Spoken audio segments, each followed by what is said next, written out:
আসসালামু আলাইকুম পঞ্চম শ্রেণীর শিক্ষার্থী বন্ধুরা, তোমাদের আজকের পাঠে স্বাগত জানাচ্ছি। আজ আমরা শিখব বিজ্ঞান বিষয়ের অধ্যায় 14 জনসংখ্যা ও প্রাকৃতিক পরিবেশ। এখান থেকে কিছু গুরুত্বপূর্ণ বহু নির্বাচনী প্রশ্ন উত্তর। বন্ধুরা, এই প্রশ্ন উত্তরগুলো জানার আগে আমরা কোন কোন বিষয়ের উপরে প্রশ্ন উত্তরগুলো শিখব সেটা জেনে নিব। এই অধ্যায়ে মোট 3টি বিষয়ের উপরে আমরা বহু নির্বাচনী প্রশ্ন উত্তরগুলো জানব। বিষয়গুলো হলো: 1. জনসংখ্যা বৃদ্ধি এবং মানুষের চাহিদা। 2. পরিবেশের উপর জনসংখ্যা বৃদ্ধির প্রভাব। 3. জনসংখ্যা সমস্যা সমাধানে বিজ্ঞান ও প্রযুক্তির ভূমিকা। এখন আমরা এই অধ্যায়টি সম্পর্কে সংক্ষেপে কিছু তথ্য জানব। একটি দেশের সকল বয়সের মোট লোক সংখ্যাই ওই দেশের জনসংখ্যা। অতিরিক্ত জনসংখ্যার চাহিদা মেটাতে গাছপালা কাটা হচ্ছে, কলকারখানা সৃষ্টি হচ্ছে, ঘরবাড়ি তৈরি হচ্ছে, আবাদি জমি ধ্বংস হচ্ছে। অতিরিক্ত এই জনসংখ্যাকে বিজ্ঞানভিত্তিক শিক্ষা ও কর্মসংস্থানের সুযোগ সৃষ্টির মাধ্যমে দক্ষ জনসম্পদে পরিণত করা সম্ভব। শিক্ষার্থীরা, আমরা এই অধ্যায় থেকে কিছু গুরুত্বপূর্ণ তথ্য জেনে নিলাম। এখন আমরা প্রশ্ন উত্তরে চলে যাব।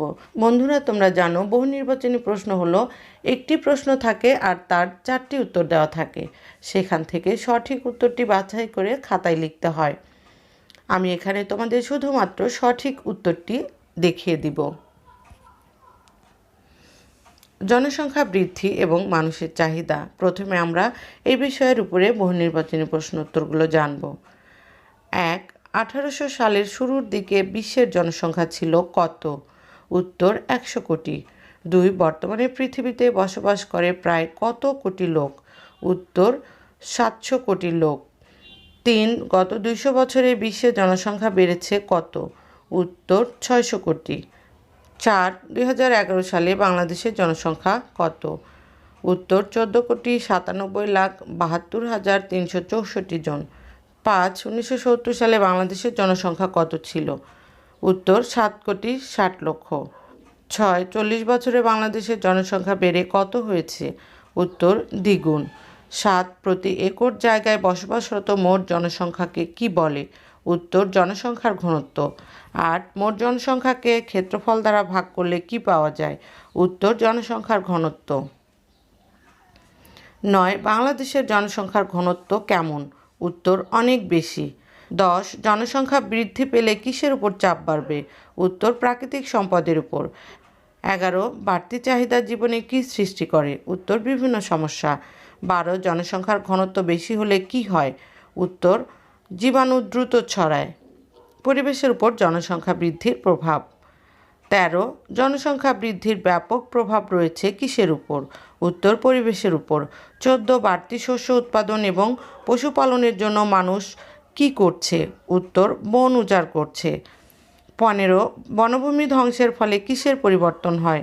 উত্তর বাস্তুসংস্থানের। 16. জীবের আবাসস্থল ধ্বংস হয় এবং জীব ধীরে ধীরে বিলুপ্ত হয় কেন? উত্তর বনভূমি ধ্বংসের ফলে। 17. ভূমিক্ষয় এবং ভূমিধস হয় কেন? উত্তর বনভূমি ধ্বংসের কারণে। 18. উদ্ভিদের ভালো বৃদ্ধি এবং অধিক খাদ্য উৎপাদনের জন্য কী ব্যবহৃত হয়? উত্তর রাসায়নিক সার ও কীটনাশক। 19. রাসায়নিক সারের অতিরিক্ত ব্যবহারের ফলে কী দূষিত হচ্ছে? উত্তর মাটি এবং পানি।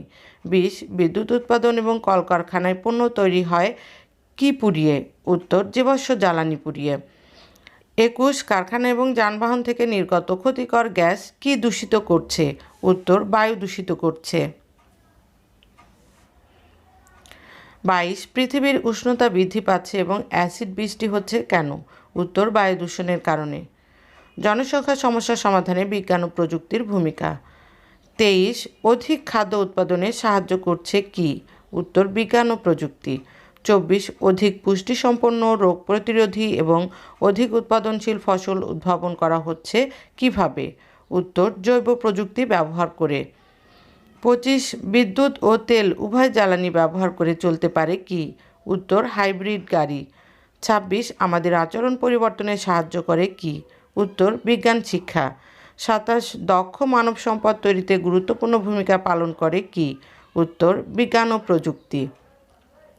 বন্ধুরা, তোমরা জেনে নিলে এই অধ্যায়ের কিছু গুরুত্বপূর্ণ প্রশ্ন উত্তর। শিক্ষার্থীরা এই অধ্যায়ের প্রতিটি প্রশ্ন খুবই গুরুত্বপূর্ণ, তাই তোমরা এই অধ্যায়ের প্রতিটি প্রশ্ন উত্তর খুব ভালোভাবে শিখবে।